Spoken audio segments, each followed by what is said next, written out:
Welcome to Agile Coaches Corner by Agile Thought, the podcast for practitioners and leaders seeking advice to refine the way they work and pave the path to better outcomes. Now, here's your host, coach, and Agile expert, Dan Newman. Welcome to this episode of Agile Coaches Corner. I'm your host, Dan Newman, and I'm excited to be joined today by a friend and Agile expert, Esther Derby. And we'll let her share some thoughts today, and we'll kick around some ideas about managers and Agile environments. And before that, just a reminder that, of course, the thoughts and opinions are just those of myself and Esther and not those of Agile Thought or other folks or other companies. So people get our opinions, Esther. Yay!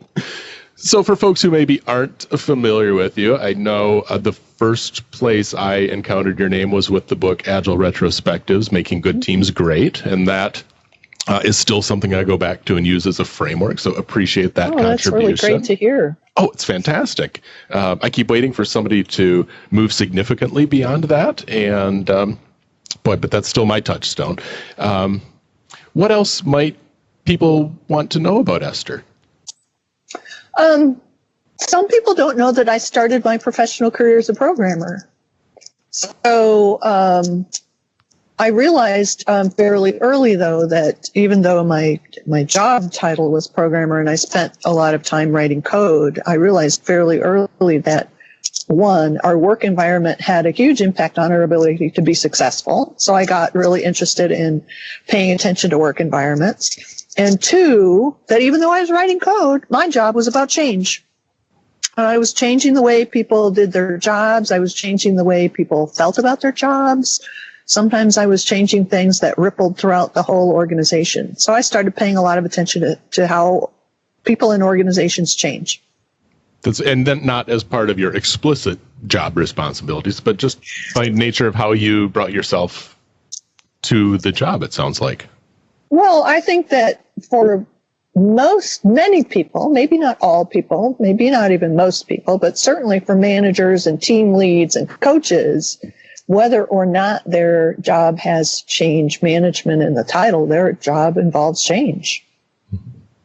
Absolutely. And I certainly saw that to be true with the work I was doing, writing programs. Changed the way people did their work. Sometimes they liked it, sometimes they didn't. And within Agile, kind of bringing that change thing back, the Agile principles have it very clearly, stopping and improving the system periodically, whether that's with a Scrum retrospective or a Kaizen event or whatever other thing you want to call it, continuing to improve over time, if you're going to say you're Agile in any way, has to be part of your DNA and how you bring yourself to work. Absolutely. And it's very explicit in the Agile manifesto and the principles. What often happens, though, is that the improvement gets focused only on the team level. So teams are expected to improve, but sometimes there isn't a lot of attention on improving the overall system, which I think is a shame. I think that's really a shame. And can you just elaborate a little? I agree it's a shame. I'm curious if you can elaborate a little more on the thoughts you had in your head about why that makes it such a shame. Well, I don't hear this as much now as I did in the early days, but I used to hear a lot of people say, we're Agile, we don't need managers. We don't need no stinking managers. We're doing Scrum now. We're self-organizing.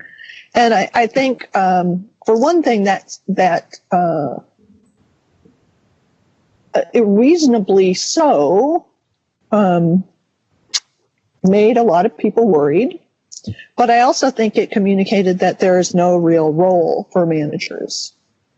And while I think Agile teams function best when they have a high degree of bounded autonomy, they're working within an organization and they are at least self-managing of their own work, I think there's a hugely strategic role for managers in looking at the work environment and improving the system.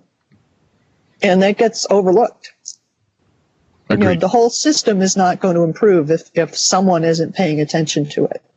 and improving individual teams is a worthy goal, making their work better, influencing to the extent that they can. But if no one's paying attention to, well, how do our teams of teams work, and how is, work flowing into those teams, and, all those other things, some positive change may happen, but it might be an accident. And so the manager's role is one of looking at the environment in which the work is happening and trying to continuously improve that, as opposed to maybe a more traditional role where the managers are tasked with kind of driving efficiency, getting tasks or getting people to work hard. At least look like they're working hard. Yeah, well, that's usually, under that sort of regime, that's what happens. Yeah. But you brought up an interesting little quote to me from Tom DeMarco and Tim Lister, saying, I'm not going to get the quote perfect. Maybe you have it in front of you, that it's not the manager's job to get people to work hard. It's to make it possible for people to work. Correct. Yep. Yeah. So I think about that as enabling and enhancing, right? So enable people to work and then enhance their work environment. So putting the conditions in place and then constantly scanning and observing and testing to make the system work even better. I think of the scanning, observing, and testing. It brings to mind the empirical process that's part of Scrum. So we want people to gather data and use that to conduct some experiments, some hypotheses that they would then try to change the system with. And it also makes me realize within the Scrum framework, there's a lot of, no managers in the retrospective, no outside team members. Well, we don't want to destroy safety within the retrospective. And so maybe something managers could look at is how to create more safety so that the team isn't sitting there thinking about issues or burying issues, instead of bringing them up to somebody who can do something about the environment in which that team operates. Yeah, so I think there are often good reasons not to have managers in the retrospective. It may be that the team is so used to relying on the manager to solve problems that they will default. It may mean that the manager is so used to taking on problems that they'll take them on by default. And both of those situations can be, infantilizing for the team, right? And I think in many cases, it takes a while for team members to feel safe enough around their managers to speak up, particularly if they're coming from an organization or a part of an organization where looking bad in front of your manager, admitting a mistake in front of your manager results in a ding on your performance review.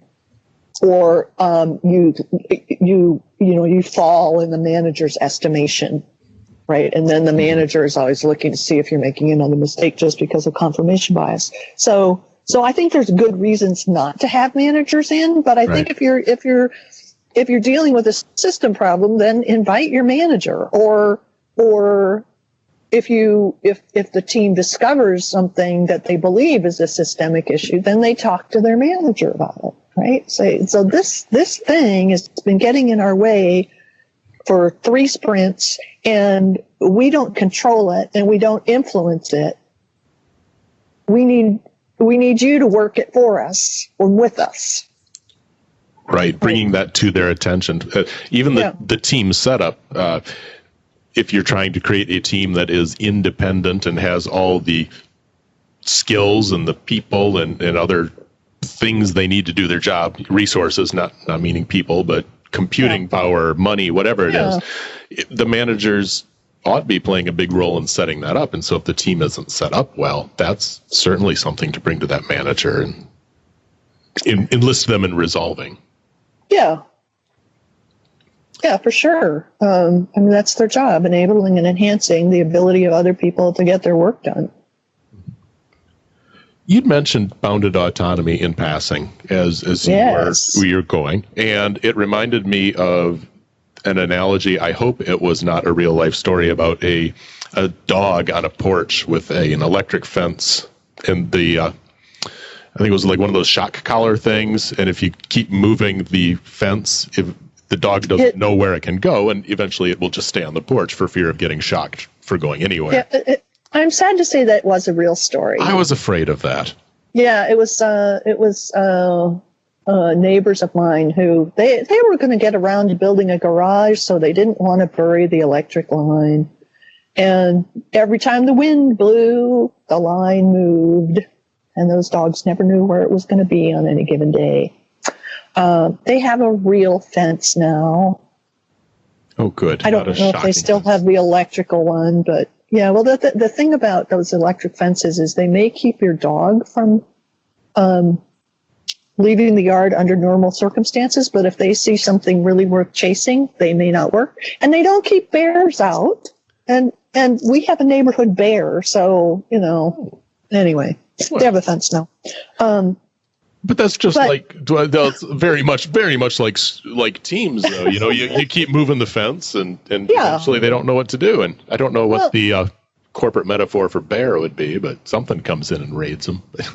Well, I've seen this happen a lot, that managers will say that they want people to take initiative, and they want people to step up and take responsibility. And then as soon as somebody makes a decision that is not optimal, they get slapped, right? And that's the corporate equivalent of that. So I think it's useful to have that sort of discussion about which decisions the team can make without consulting with anybody. Because they know, we've got $10,000 to spend on training this quarter. They can make the decision what they think they need. We have $30,000 to spend on a test tool. Well, whatever it is. So they have some bounded autonomy about that. But they also know these are the sorts of decisions that we're going to make together with someone in management, because they have a different view of the organization. They have a different view of how certain things might affect other parts of the organization. They generally have more spending authority. Although I have met managers who had no spending authority at all, which puzzles me. And then there are some decisions that are entirely up to the manager, either because of legal or fiduciary reasons. And I think that's a really useful conversation to have. And most managers I meet, when they actually think about it, it's like, oh yeah, the team could make a lot of these decisions. I'm just a bottleneck. But if you don't have something else to do, if you haven't been given a more strategic role of enabling and enhancing, paying attention to the system, then, it can feel like, well, if I'm not making decisions, what's my role? What use do I have here? Yeah, let's talk about that, paying attention to the system. And maybe I think it strikes me a little bit like the phrase servant leadership. It's like, okay, yeah, I hear it. I kind of get it. I think a lot of folks, if you start to poke at what they mean by servant leadership, it gets really fuzzy and vague really fast. And it sounds nice, but what the hell does that mean? And I'm curious if maybe that strategic view of managers, if we could maybe make it a little more concrete. Are there a couple examples that maybe come to mind where you've seen managers kind of go from some of this tactical activity to a more strategic view, and maybe what does that look like in practice? So one group I worked with, I think there were like 40 teams on this program, and they were all, the majority of them were running into technical difficulties with their test environment. And you could have said, okay, teams, figure this out, but then they would have been able to do no feature work, and they didn't have the budget to do it. So when the managers started realizing that, no, this isn't just one or two teams, this is like 15 teams, 20 teams, then they started paying attention to, what's really going on, that this particular piece of technology isn't working. Well, it turns out it was really, really new. And so then they had to, find people who had the expertise to actually deal with it because no one there did, right? So that they got involved then in working the budget, working the consulting, access to consultants, bringing that up as a point of attention that was putting the entire program at risk. Yeah. So they shifted from, why aren't you getting your work done, paying attention to my individual team, to let's see if this problem is affecting other teams. Oh, yes, it is. So we, the managers, work together to solve this really difficult problem. Have a topic you want us to tackle? Send an email to podcast@agilethought.com or tweet it with the hashtag AgileThoughtPodcast. Esther, when you were talking about managers and their ability to notice problems across the organization, they can go get the consultants and the funding and bring attention to it. That also made me think of scenarios where managers may know that while they're seeing a team or two struggle with something, they also may be aware of somewhere in the organization where that problem's been solved, or there's a place to go tap wisdom because of their authority and their visibility across the organization.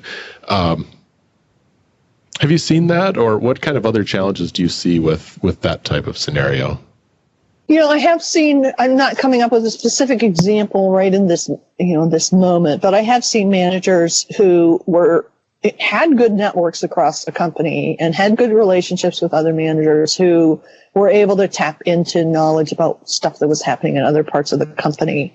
But it is not a given that managers are going to have great relationships with other managers, because very often, particularly middle managers, are kind of isolated, right? And sometimes they're even in competition with each other because they're competing for budget, they're competing for their manager's attention, they're competing for promotions, and so sometimes it takes some effort to get managers collaborating.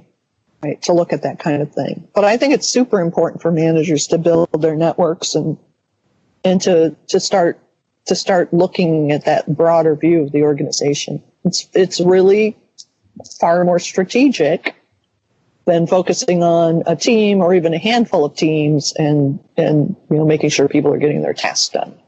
And most of the people we work with are adults and are capable of making sure they're getting their own tasks done. I would hope so. I would hope so. Yes. Until they're infantilized at work, or they're so scared that they'll make a mistake that they wait to be told what to do, like those poor dogs next door. And I've seen that, where teams are so used to being told what to do, or team members are used to being told what to do, that they just wait to be told what to do because there's no benefit in taking the initiative. Right.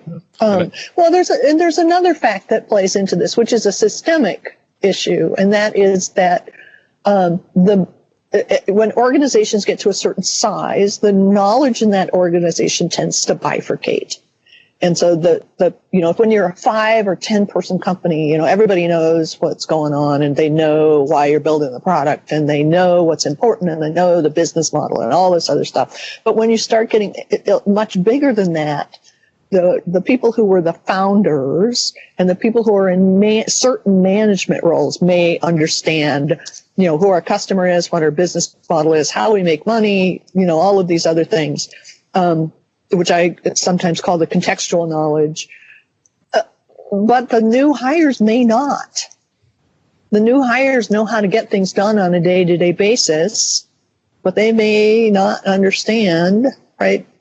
All of this contextual information, so they can't make good decisions, right? They have to wait to be told what to do, or they're going to, make a big screw up. And the flip side of that is that at a certain point, as companies grow and the founders may move further away from their, the technical work they were doing initially, they no longer have a complete understanding about what it takes to get anything done in that organization. Right. So it's, it just bifurcates, and you can't eliminate that, but I think you need to make sure that people have at least enough contextual knowledge to make decent decisions at the local level, at the front line of the organization, where the code is being written, where the services are being provided, where people are interfacing with customers. They have to have that knowledge if they're going to make good decisions and make quick decisions, because otherwise you're stuck kicking everything up the chain, and then you're back to a bunch of bottlenecks. Right. I've seen you draw that as an inverted pyramid at the top and a regular shaped pyramid at the bottom with a skinny little point where the 2 points touch in the middle, and the desire to expand that intersection. Yes, it makes a little diamond shape, so you need to expand the diamond, get a bigger diamond. Everybody wants a bigger diamond, right? That's what I hear. Some people are just disappointed, though. Yeah, well. You can want all you want. Yeah, you can want, but it's not going to make your life any better, really. But in a corporate situation, in a company situation, having a big diamond of shared, overlapping, contextual, and day-to-day what it takes to get things done knowledge, that's hugely important. Yes, it is. So we've talked about the system, improving the system part, and then one of the other areas of the manager's role then is helping the people grow. Yes. And maybe we can talk about that for a little bit as we come on in towards the latter part of the podcast here. Sure. So the value of that, yeah. Well, I think you're right. That's hugely important. Is you have to you grow people, and that's not. I mean, there are a bunch of ways to do that. I think one of the fears people have is that when we have agile teams, the managers don't, necessarily have the day-to-day interaction with people to know, what their strengths are, or, have an opinion about how they're doing things. But I think there are a lot of ways that you can focus on making sure that people still have an opportunity to grow by not allocating 100% of the time to building features. Right. So you build in some learning time. You build in a learning budget. You make it possible for people to consider learning as part of their job, not something that they have to do in their copious free time. And I say that sarcastically. Most people don't have copious free time. So I think that you can do a lot of things that way. You can help people make sense of feedback they've gotten from other folks. You can have conversations with people on a periodic basis about, how they are viewing their work, where they would like to improve, and have some, conversations guiding that. And sometimes it's a matter of saying, well, this isn't something we foresee happening at this company. And here's some ideas I have, but that may be something that you'd have to look elsewhere to get. And that's actually a very respectful conversation to have, rather than trying to hold on to people with false promises, or try to keep them stuck in one place because they're technically valuable to you where they are. That's one of the good ways to get people to leave, actually. By getting them stuck where they're unhappy? Well, we can't possibly let you learn that skill because we really need you here. Oh, right. That's bad management. That's just bad management. Just call it what it is. Right. I mean, and organizations can always train another person for their role. Yes, it'll take some time, and that person may right now be a bus number of one, which is a problem in and of itself that managers should be trying to address. But yeah, help that person grow and find what is going to be fulfilling for them and for their personal values and purpose. Yeah, I mean, I think people are much more likely to be loyal to a company and recommend a company positively if their manager has not tried to suppress their learning, even if it is a matter of saying, I think you'd be great at that. We're not doing that. Yeah. I know someone at another company you might want to talk about. I mean, you don't even have to do that, but just being supportive of it, I think, goes a ways. Absolutely. Well, I appreciate you taking time to explore the manager side and the Agile intersection between managers and Agile with me. Well, I appreciate the conversation. Good. And I saw and have pre-ordered a new book that you're writing. Did? I did. It's very. I'm just a little sad. I have to wait till August 6th for it to release. Oh. So 7 rules for positive productive change, micro shifts, macro results is coming out, and maybe you can say a little bit more about what people will get out of that and kind of why you wrote it. Well, it goes back to something I said at the beginning of the podcast about whether or not you have change management in your job. Your job involves change.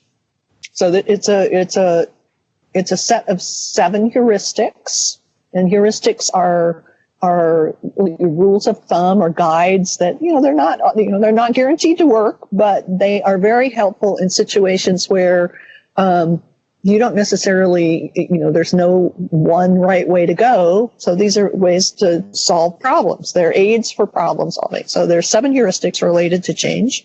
And it's written for people like you, like me, like managers who are not necessarily working with a big persuasion campaign, top-down corporate change thing, but people who want to improve things and help their team or their department or their part of the organization move in a better direction. And it's really very, very focused on complexity thinking. So it's not for the situations where there is one right answer. It's for the situations where you're in a complex situation and you need to really consider the context and move forward on that basis. So it's focused on complexity and humans. That's crazy. Crazy talk. What I like, so in the complex situations, you only see the cause and effect looking backwards, and so I like that this is not a collection of quote best practices, which is usually a misused term, especially if you're talking about complexity. And so it's heuristics. It's some things to keep in mind, some guidelines, and try them and see what happens, and all that inspect and adapt Agile stuff. Yeah, there you go. Well, fantastic. Thanks for sharing that, Esther. And we'll look forward to that coming out. I am very excited that it's coming out. Well, very good. Well, thank you. My pleasure. This has been the Agile Coaches Corner podcast, brought to you by Agile Thought. Get the show notes and other helpful tips from this episode and other episodes at agilethought.com/podcast.